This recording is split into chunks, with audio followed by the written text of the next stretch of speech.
Bom, desde que o UFC mudou a sua diretoria, desde que a empresa está sendo administrada não mais pela Zuffa, questionou-se a enxugada que os novos empreendedores fizeram com o elenco e também com os gastos e quantidade de eventos pelo mundo e coisas desse tipo. Porém, parece que de alguma forma isso essa enxugada é boa, talvez até para a diversidade do esporte entre os seus diversos eventos de nível mundial, os eventos de níveis mundiais. Porque, bom, eu não vou entrar nos detalhes, que nós teríamos, isso aqui dá para fazer um vídeo especial só para discutir esse universo mercadológico do MMA. Mas uma coisa que se questionou foi, por exemplo, a não renovação do contrato do Ryan Bader, né, que era o quarto ou quinto colocado do ranking meio pesado. E se a gente acompanhar, essa crítica, se você olhar só pelos números, é uma crítica lógica, mas se você olhar pela atratividade das coisas que envolvem o mercado e que não são somente números, você vai ver que existe uma lógica boa ou um sentido favorável até com esse acontecimento. O UFC estava esbanjando demais e eu já via também uma matéria falando a respeito, em que a enxugada favoreceu uma melhoria do nível dos atletas também. E por mais que muitos atletas tenham sido demitidos com vitória, né, ou seja, não tenham renovado o contrato apesar de estarem com vitória no evento, de acordo com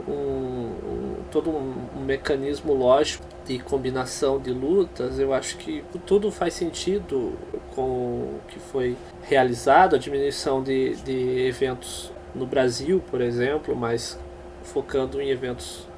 de maior magnitude, né? Tudo isso engrandece, por exemplo, eventos medianos que podem usufruir de atletas de bom nível e que aprimorar esses atletas para que realmente eles façam jus a estarem no plantel do UFC. E no caso do Ryan Bader, apesar de que ele estava em quinto no ranking, você percebe que ele ganhou o TUF em 2009 e ele vinha sempre vindo naquele bolo ali e sempre numa tentativa de ser um desafiante ao título. Por exemplo, ele em 2010 ele ganhou do Kid Jardine e do Minotauro, e aí perdeu quando eu acho que estava se lançando a ser um desafiante ali naquele momento do Shogun, ele perdeu pro John Jones e o John Jones constrói a história dele ali que todos já sabem. Em seguida ele perde pro Tito Ortiz, que vinha de 5, 6 anos sem vencer. Aí começou o estigma do Ryan Bader, que é sempre quando ele estava na porta, na linha do gol, ele cometia um erro. Aí ele conseguiu ganhar do Rampage e novamente ele ganha uma moral, mas perde pro Lyoto em seguida, nocauteado pelo Lyoto, né, no primeiro round. Aí ele ganhou do Vladimir Matsushchenko, que não era um cara já veterano, não tinha grande peso ali, e na luta contra o Glover, que seria assim novamente colocar ele nessa reta,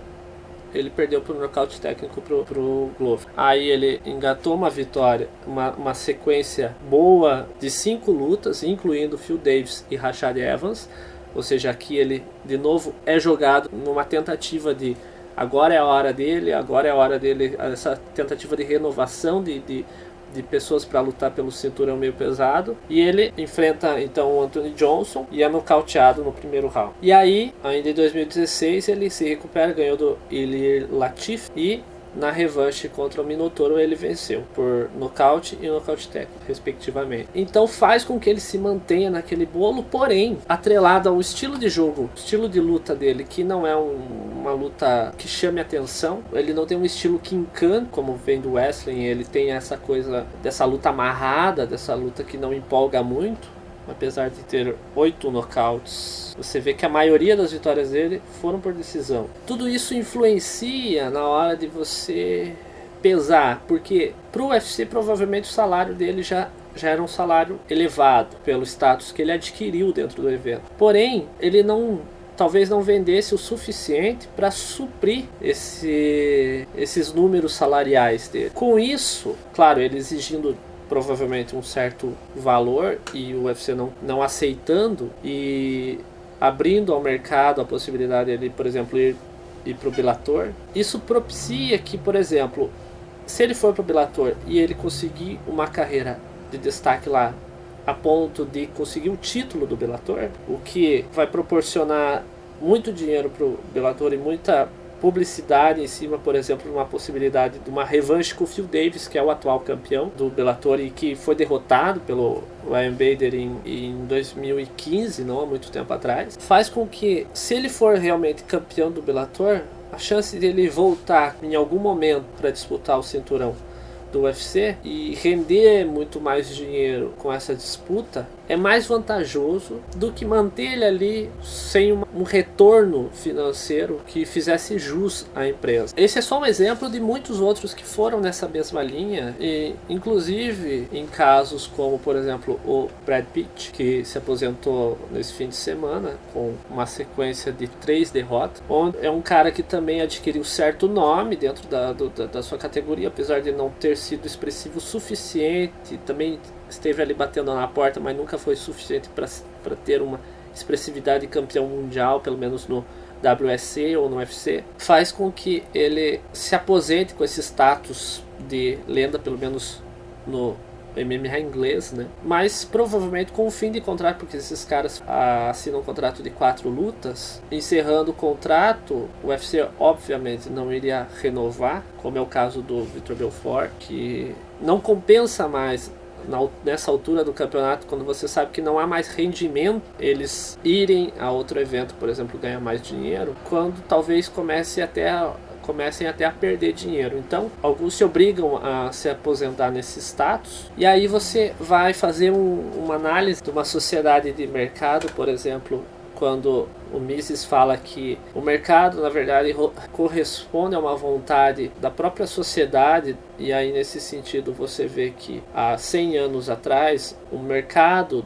de um evento de lutas, fosse o boxe, não funcionava da mesma forma, mas que esses lutadores então encerravam a carreira, mas sem ter um giro financeiro suficiente como é hoje em dia. Eles eram levados muitas vezes a ter que lutar por muito mais tempo e já sem condições de fazer isso. Hoje em dia, na sociedade do entretenimento e de quanto isso gira de publicidade, quantas pessoas envolvidas nesse mercado, permite que certa fama prorrogue, faça jus, por exemplo, uma carreira, como nesse caso, de lutadores, como um reflexo da sociedade. Ou seja, tanto a falta de atratividade que um tipo de lutador como o Ryan Bader proporciona, o dinheiro revertido disso é proporcional também. Apesar dele ser um lutador excepcional e sempre estar ali no top do ranking, não vai se esperar que ele atraia o dinheiro que o Anthony Johnson pode alcançar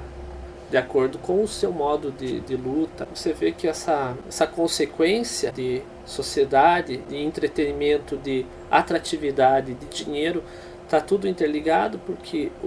se o cara fosse na rinha, fundo de quintal, e tivesse lá um cara muito interessante, os caras queriam pagar lá R$20 para ver aquele cara, enquanto o outro, que podia ser o campeão, ele teria interesse em pagar R$5 para ver, porque apesar de ganhar, ele poderia ganhar de forma chata as lutas. Então acaba sendo, não que isso tem um senso de justiça de acordo com toda a sociedade, mas que acaba sendo uma resposta imediata do que a própria sociedade exige que seja proporcionado a ela, e assim ela vai retribuir financeiramente. Então não é uma questão de ter uma mediação imposta por algum órgão, mas acaba sendo o mercado, acaba sendo um reflexo das exigências da própria sociedade, o que ela deseja para ela. E agora, com a sociedade do entretenimento, proporciona aos aspectos de entretenimento muito mais alcance, muito mais visibilidade, por consequência, muito mais coisas envolvidas.